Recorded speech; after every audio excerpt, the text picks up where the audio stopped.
आपको एग्जैक्टली कौन कौन से पॉइंटर्स या टॉपिक्स पे बात करनी है। बाज़ वक़्त आपको कुछ अच्छे एग्जांपल्स देने पड़ते हैं और उस वक्त जब आप लोगों के सामने बात कर रहे होते हैं खड़े रह के, तो अक्सर नर्वस हो जाता है आदमी और भूल भी जाता है चीजें।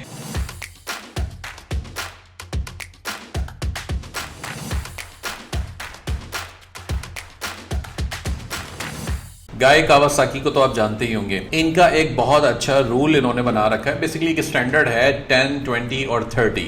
ये स्पेशली इस्तेमाल होता है कम्युनिकेशन के अंदर। कैसे?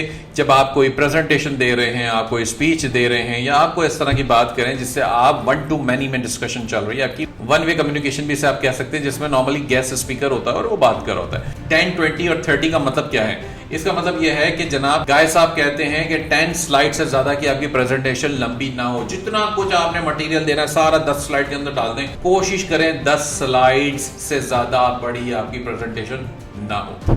20 का मतलब क्या है? 20 मिनट से ज्यादा आपने टाइम नहीं लेना। आपको बेशक जितनी भी बातें करनी हो, आपने कोशिश ये करनी है कि वो समंदर को कूजे में समेट के 20 मिनट के अंदर आपने अपनी कहानी मुका देनी है। उससे ज्यादा आप लोगों का टाइम नहीं ले सकते, क्योंकि लोग आपसे उमूमन बोर हो जाते हैं अनलेस के उनकी वाकई में कोई गोट फंसी हो आपके पास। 30 का मतलब यह है कि अपनी प्रेजेंटेशन के अंदर फॉन्ट साइज को 30 रखें। कोशिश ये करें कि 30 या उसके आसपास ही रखें। मैं कहता हूं, फिर मैं सारी बातों से इनकी इत्तेफाक नहीं करता, इसलिए मैं 30 बड़ा फॉन्ट होता है। कहते हैं कि प्रेजेंटेशन के अंदर फॉन्ट साइज 30 रखें ताकि लोगों को पढ़ने में आसानी हो। बात ठीक भी है, लेकिन आप 28 पे भी जा सकते हैं, क्योंकि आपको ज्यादा कंटेंट बाजों का एडजस्ट करना होता है। कुछ चीजें आप अपने पास नोट्स की शक्ल में रखते हैं। जब आप लोगों से बात करें तो नोट्स से आपको पॉइंटर्स मिल जाते हैं जो आपको इस बात की याद दहानी कराते हैं कि आपको एग्जैक्टली कौन कौन से पॉइंटर्स या टॉपिक्स पे बात करनी है।